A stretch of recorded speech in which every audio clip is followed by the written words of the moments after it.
This episode of Lore Drop is sponsored by Chad and Rachel Wolf. Thanks for listening from Kansas City, Mom and Dad.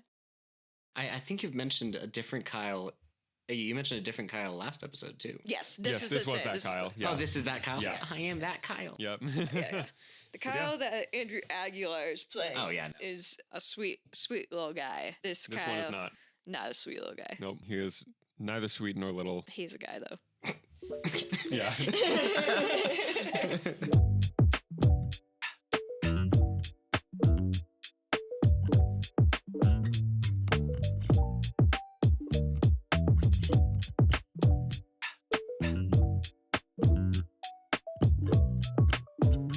Hello. Hello. Welcome to Lore Drop, a reinvent podcast. Deacon is losing his mind.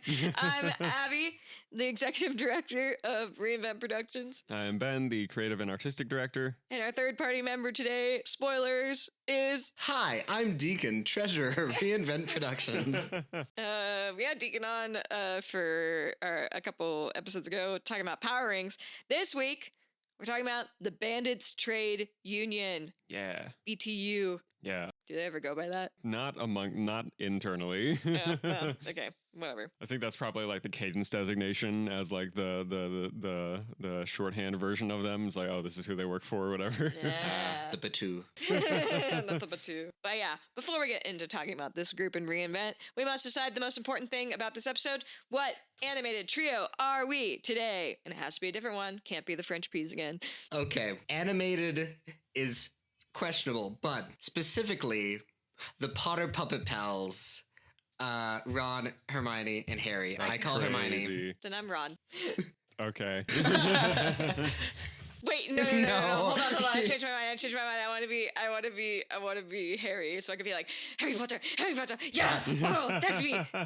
I can get behind Sounds this. good. I've seen animatics of the Potter Puppet Pals. I can get. They have animatics? Yeah, I've seen a few of them. That's crazy. Yeah. I mean, like, not them specifically making them like fan edit. Well, yeah, things. because they're from 20 years ago. Yeah. No way. Hold on. Mm-hmm. Hold on. Checking. Mysterious Ticking Noise was 2007 and one of their last ones. Yep. It's pretty old. And their website is probably down now. You're not right about it. It's only 18 years old. Close enough. Wait, Mysterious Ticking Noise was 200007. No, I it was said right. it came out in 18 years ago. It's 2026 now, ma'am. Also, A very important detour. hold on. No, this is very important. They re-uploaded a bunch of their stuff 4 years ago. Oh, that brought me back. So the Bandits Trade Union. I stand by what I said. Benjamin, tell us about yes. what we've got. Yes. Okay. This tone is already on theme. So the Bandits Trade Union are a group in the Reinvent universe that has been in operation from the year 1990 to the present. They are an organized criminal group with the facade of being a chain of trade stores.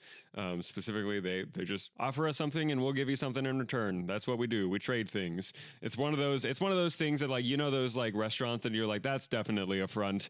This is one of those that people are like, that's a front. So like every Red Lobster ever. Red Lobster. That's my theory. I think that they are the highest level of organized crime. That's really Is funny. Red Lobster. And laundromats. Yeah. No. And Chinese buffets. Hold on. No. I take it back. Long John Silver's location. Oh, Long John Silver's is definitely a front. Like standalone Long John Silver's. Like the ones that are like combined. The one with A and W is not No, a front. no. That's legit. No, that one's legit. Heard. But the standalone, you tell me, where have you seen? I genuinely don't know if I've ever seen a standalone Long John Silver's. If you have, it wasn't real. Isn't there one like just inside the loop? I don't know. I don't go to the Loop. The loop's around us. Okay, sorry. Can I talk about Lubbock? Okay, listen. If I have to drive anywhere further than 15 minutes in Lubbock, I don't want to go. Nothing exists further than 50. I live on the other say, side of yeah. town and go to work. Way the crud off that way. Yeah. Hold on. Okay, I'm sorry. This is an actual question about the trade union. Do they go by like, do people know them as the Bandits Trade Union? Yeah. People do business with the With the thing bandits, called yes. the Bandits Trade Union. Yep. That was it. Sure that do. was my question. The Batu. Batu. It's like something Yeah. from Star Wars. Oh yeah, there's that planet Batu. That is a Star Wars planet. Ah. Anyway, the Bandits were founded by Timothy Ilyushina and Owen and Oswald Cambio. There were three mercenaries working together for years that founded. They officially formed the Bandits in 1990. Notable members include Kyle Wilson, Mike Walsh, and many more. And notable adversaries include the Bastions, Cadence, and the Alphonse Vampires. In terms of their organizational structure, their leadership looks the way that looks is that the Bandits have a boss at the top of the hierarchy with a second in command as their like next up in line. And that's kind of the main thing that they've got. They've got the boss and the second. And then aside from that, they have a specific classification of workers and members called the Enforcers. And these are members of the Bandits who work out in the field in order to further the goals of the organization, doing things such as like collecting protection money in air quotes, or going off and doing whatever other jobs that need doing. The thing that designates an enforcer is that the enforcers operate with a code name in order to protect their identity. They don't have to go out saying, "Hi, my name is Kyle Wilson," and I like no that. And I'm from the Bandits Trade Union. Yeah, What's Kyle's code name? decay. Ooh, hmm edgy. Yeah. 2 letters. Well, no. No. Incorrect. Like radioactive decay. Some subgroups or specific branches of the Bandits Trade Union. They have their Dustria City branch, which is where their founding location, which later ends up as their Pirates Bay branch once they are kicked out of Dustria City, or more accurately, ran out. And then their two other big ones where stories happen are the Sartopolis branch, which is the one that is in the underwater nation of Sartopolis, and then they have their Tokyo branch, which they open much further down the line, as well as others around the world and like smaller ones. But these are the three big ones, so to speak. In terms of what the Bandits do in reInvent, their first appearance was in the Cataclysm campaign. The first D&D campaign ran in the reInvent world, and they appeared in the Dustria City Central Museum to ambush the party as part of a deal with the Blood Oath Militia and Andrew Blood. And presumably that deal goes sour. You can hear more details about how that goes on in Cataclysm Season 2. They actually don't go into it in Season 1. So that is their first appearance. But in terms of what they do in the world, before Cataclysm, the Bandits are actually part of the vampire poison plot in Dustria City in the year 2015, when the Alphonse vampires attempt to poison Dustria City's water supply with vampire blood in order to spread vampires throughout all of Dustria City. The Bandits are one of the groups. They team up with the Bastions for the first and only time to stop that from happening. They were like, probably not a good idea. And then, as we said before, they were in the Welcome to Dustria City arc of Cataclysm, in that ambush at the museum, as well as when Reaper joins them at the end. They are part of the Council of Three arc, at which point Gemstone Industries hires the Bandits and a few other bounty hunters to kidnap Roy Smith after the assassination of the Council of Three. And then afterwards, the Gemstone, in order to keep that under wraps, attempts to kill all of the bandits and drive the rest of them who live out of the city. And so then they move on to Pirates Bay at that point, where they set up shop and become part of the community there. And then they participate in the Tournament of Champions as representatives of Caius, the Thunderforged deity of knowledge. And none of them really do anything noteworthy in that. They have kind of bad luck in that tournament in all capacities. But the next thing they do is, after the Cataclysm story, is when they expand down into Sartopolis. They open a new branch down there, and one of the big things that happens here is that they send members Braja Roughscale and Arim to help start up this branch. Braja and Arim are basically two mad scientists, and they told them, hey, you have free reign to do whatever you want.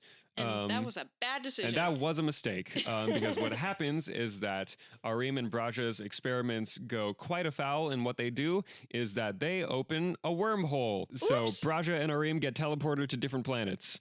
And there is now a fifth wormhole on Earth. As a thing in the Reinvent universe, every planet has 4 naturally occurring wormholes, and Earth now has 5. But yeah, that is what happens after Cataclysm. And then in Dynamite, turns out that the Bandits Trade Union, oddly enough, have become a source of support for the Lady Legacy.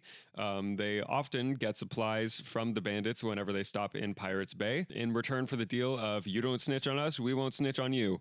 Yep. It is a very, I knew I liked them. yeah. It's I don't know how I'd call the relationship, but it's a neutral relationship. Yeah. I imagine we need to like explore that a little bit more, but I imagine that like Aurora interacting with them is just like, just don't tell me what you're doing. Yeah. And that's fine. yeah, Like, don't tell me why you need these weapons. Just give me the wood and metal I need to fix my ship, please. Yes. Let me fix my boat. Don't tell me what you're doing with this stuff. Goodbye. Yep.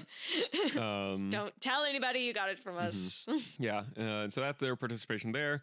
And then after Dynamite, the bandits do then go on at some point. Eventually, Timothy Oyashina does die in a confrontation with Gemstone Industries, and so does Owen Cambio. He dies under different circumstances, but Kyle Wilson is made the new leader of the bandits, and he leads an international expansion effort, at which point they expand notably into Tokyo, and they have all sorts of new plans going on there in Japan as well. It's a very yeah. different Kyle from our Kyle. Yeah. Yes. I think you've mentioned a different Kyle. You mentioned a different Kyle last episode, too. Yes, this is this the was same. that This is Kyle. the- Yeah. Oh, this is that Kyle? Yes. I am that Kyle. Yep. yeah. The Kyle that Andrew Aguilar is playing Oh, yeah. is a sweet little guy. This This Kyle, one is not. not a sweet little guy. Nope. He is neither sweet nor little. He's a guy though. Yeah. Yeah. So yeah, that's what we've got on the bandits. What questions do you guys have? I'm still stuck on the fact that like this is like a front. Mm-hmm. Like, how do they stay in business so long? I guess this is just a question of like crime. Like, how do fronts stay in business for so long? If you want to set up like an underground criminal organization, like Industrial City is the place to do it. And they are so successful that like there's a long time when the bandits are like the ones controlling the criminal underworld of Industrial City.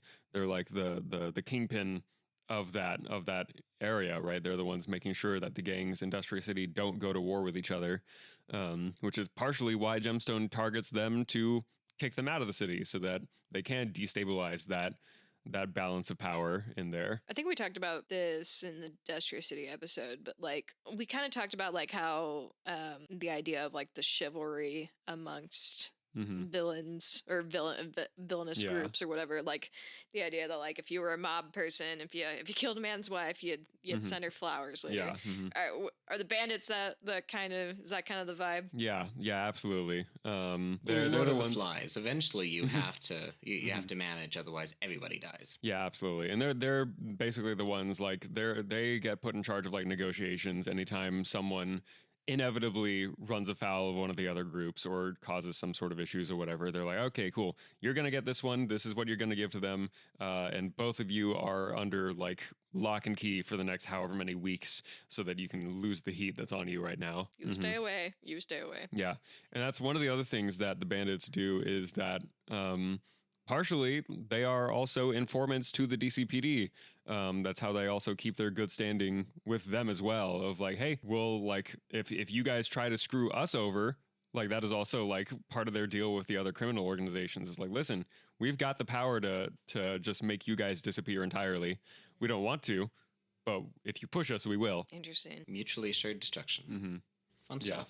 And it's also on top of that, amongst these criminal groups, the bandits are the only ones who some of their members have superpowers, and so it's like we have the heavy hitters, we are the big guns in as far as crime goes. That is until the Blood Oath Militia shows up, and they are some of their biggest competition in that vein. Oh, I forgot that we put Kyle in like a little one-off thing for stage. Yeah, one of our little quick scenes. Yeah, we did like a little quick scene for the LCAF like celebration thing. Emily and JD made like Yeah, it was how Titus and Celeste met.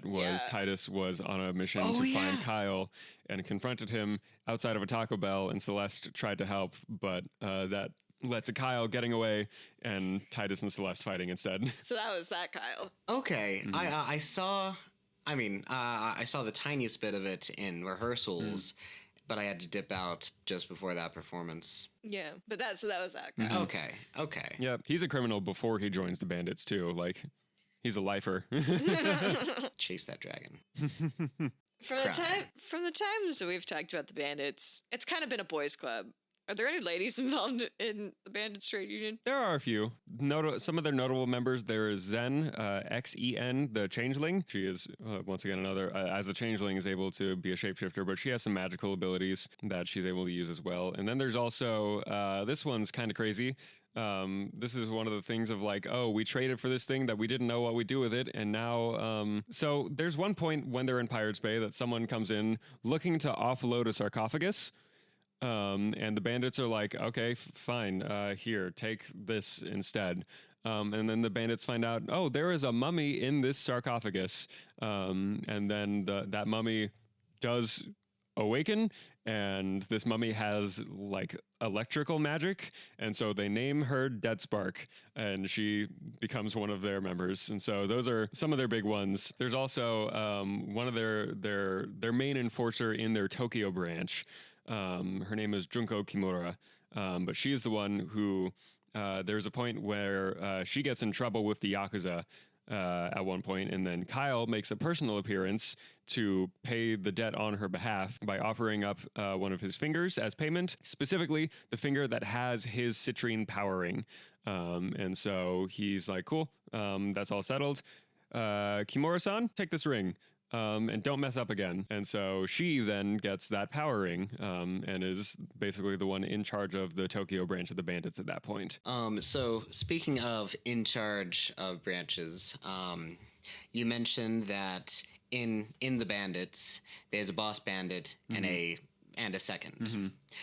Is there an individual like branch boss and branch second, or is it all funneled into like just So like, is there a regional manager, an assistant regional manager, an assistant branch manager, an assistant to the regional manager, an assistant to the regional manager second? Yes. When the Bandits do their international expansion, they adopt that structure of like, okay, all of our branches need boss and second at that point.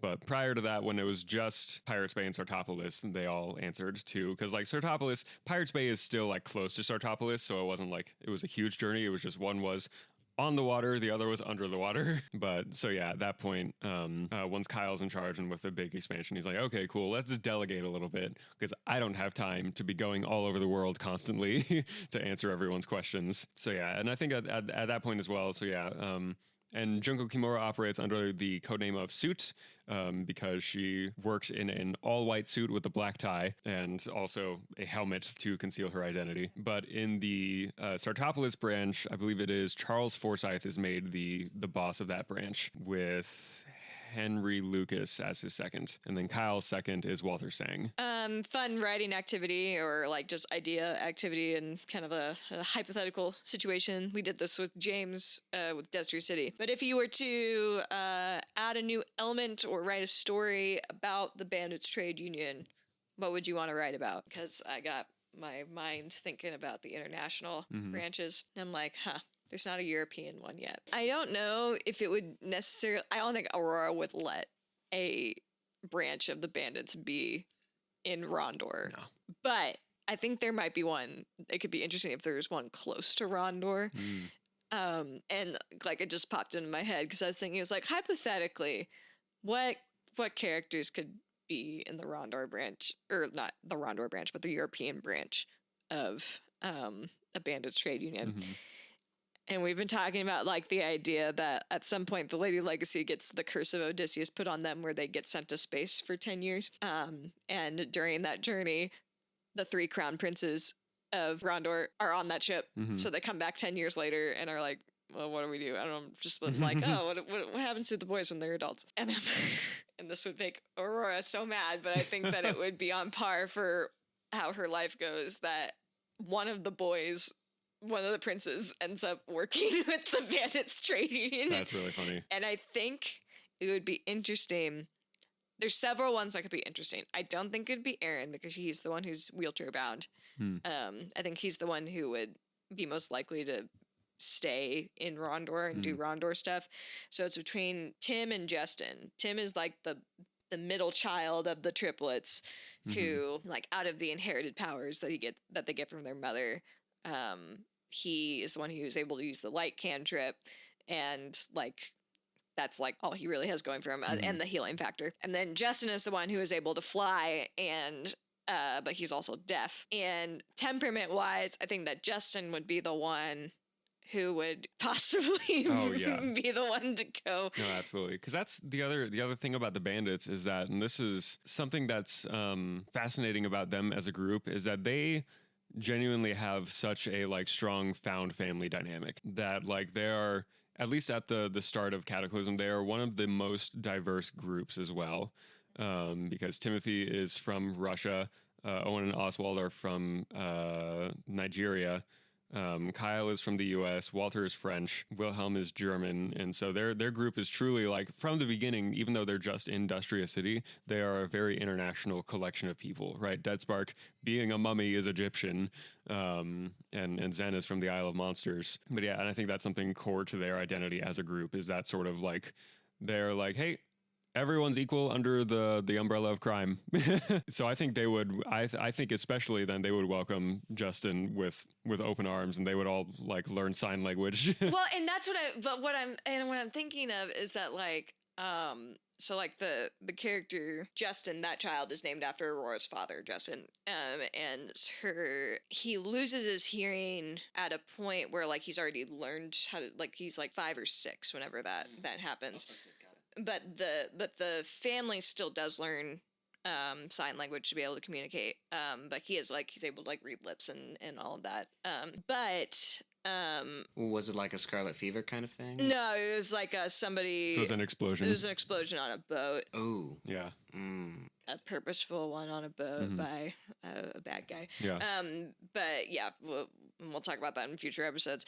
But I just thinking about like, okay, like hypothetically, if like the boys are on the pirate ship with the Lady Legacy crew for 10 years in space during their like teenage into their 20s, I was like, okay, how would they all end up? Because you don't come back from that like being like, all right, we just reintegrate into society. Reintegrate into society. There's a fundamental difference at that point. And I'm wondering if like maybe his logic is like, Mom, if I go work with the bandits, I'm helping keep the European crime like under control. So really, I'm helping you out. And she's like, that is not the logic that we should be using. And he's like, whatever, Mom, I'm gonna go be a bandit.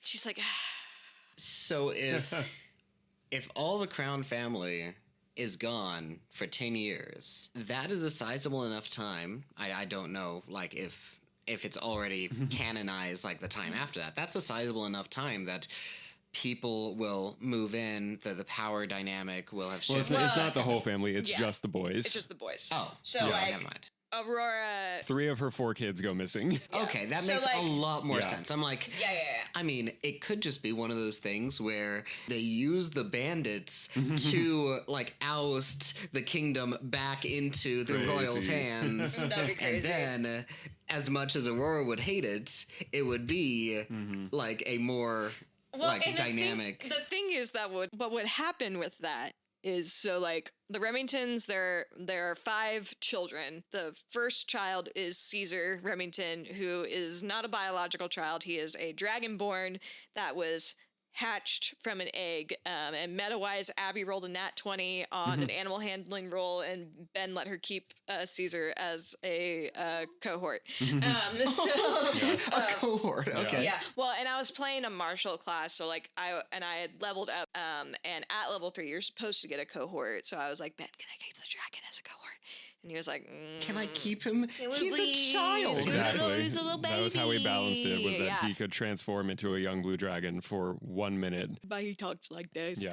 But at some point, so there's Caesar, who is the oldest, and then her oldest biological child is Ellie, who is the one set to take over the throne from her mom at some point. And then she has the 3 triplet boys, they don't necessarily know what to do with them. Like, I mean, like they're just like, I mean, like they're royalty, but like it's not like they're like in the line of succession, but like it's not intended for them to take over.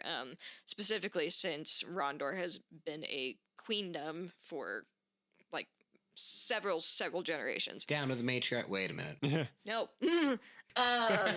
But what would be the fun part about this is that if one of the boys were to go be with the bandits, the one who would directly deal with it would be Caesar. Yeah. Because Caesar is the one who becomes like the head of the Rondor Knights.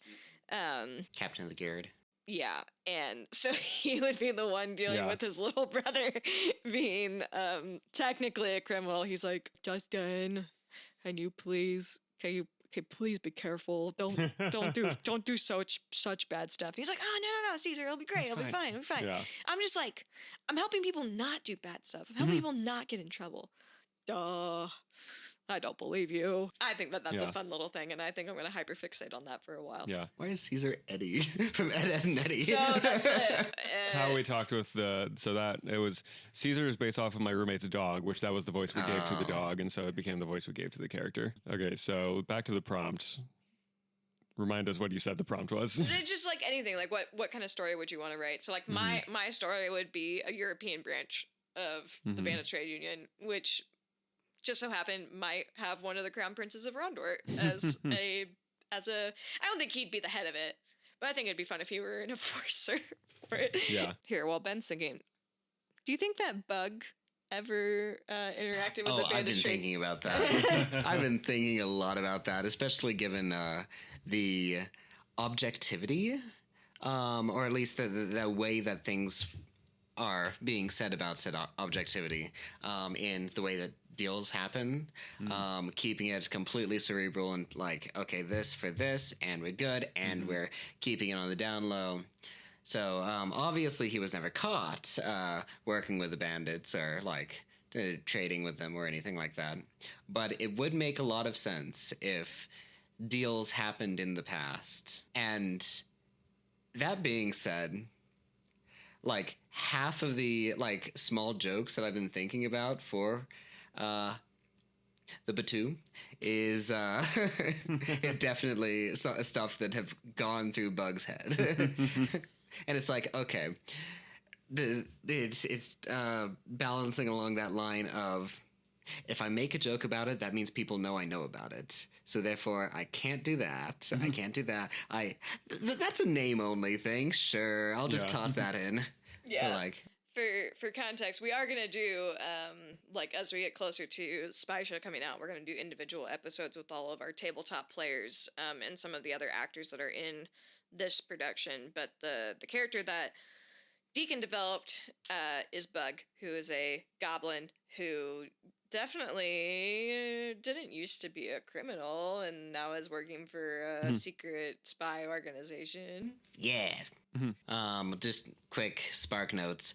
Bug, he got bored and stuff happened. And that's generally how his life unfolds is he was really good at school and then he got bored and joined the mafia.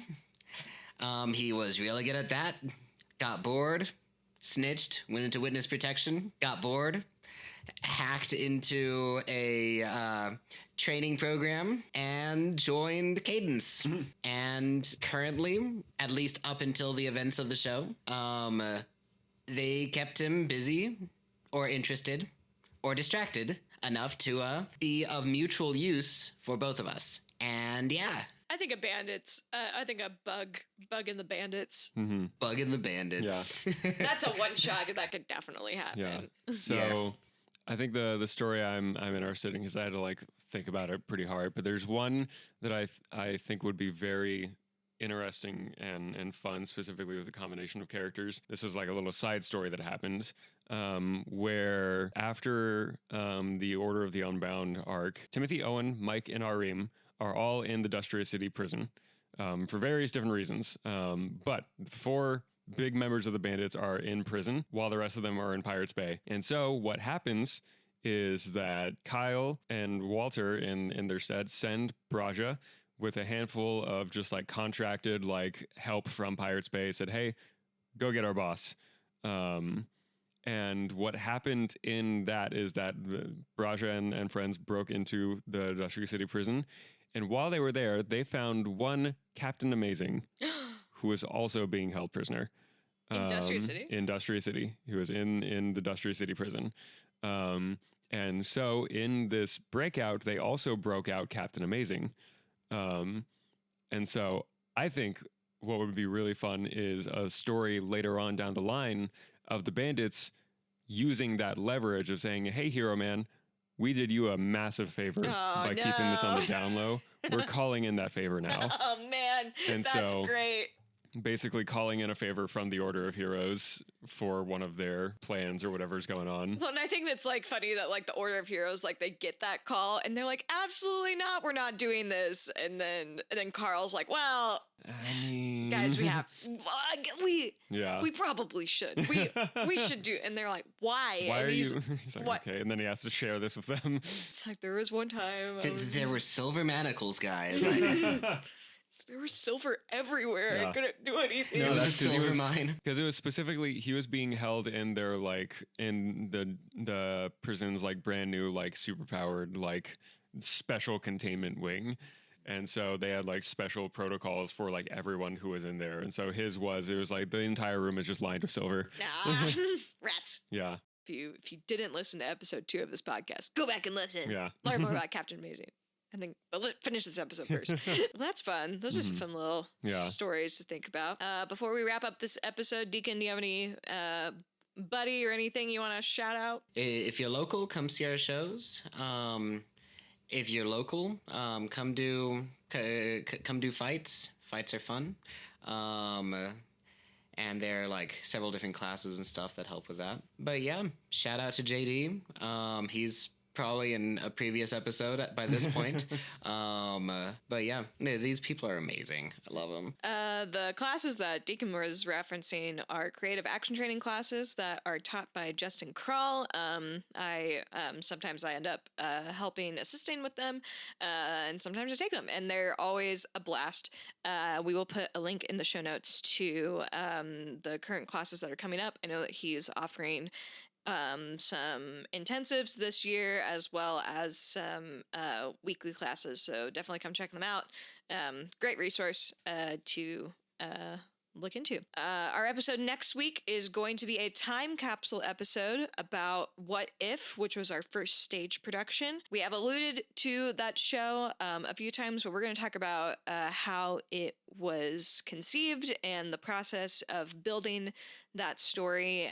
And we'll have our friend James on for that, who was the associate director for that production. And we're really excited for you guys to hear some background of where we got started. Thank you so much for listening to this episode of Lore Drop. And remember, Being fantastic starts with being a fan.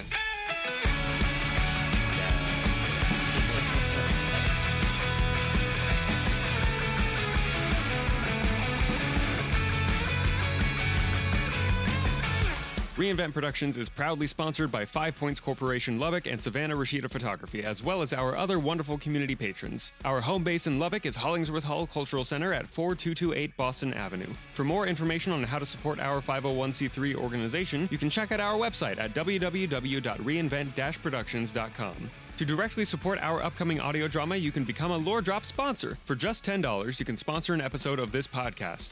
All donations will go towards support for our upcoming production of Children of Destiny Cataclysm Season 1, which will begin releasing episodes June 22nd, 2026. Funds will go towards paying our wonderful voice actors and creative staff for their fantastic talent and time. We have over 30 artists globally working on this production, and we can't wait for you to hear it this summer. You can donate at givebutter.com/Lore Drop sponsor. You can also find us on Instagram and TikTok at reinvent.productions, as well as on Facebook and Twitch, where we stream gaming and a look behind the scenes on how we create our new works. Be sure to follow us to stay in the loop about upcoming productions, auditions, and more. Thank you so much for listening, and we'll catch you in the next episode of Lore Drop.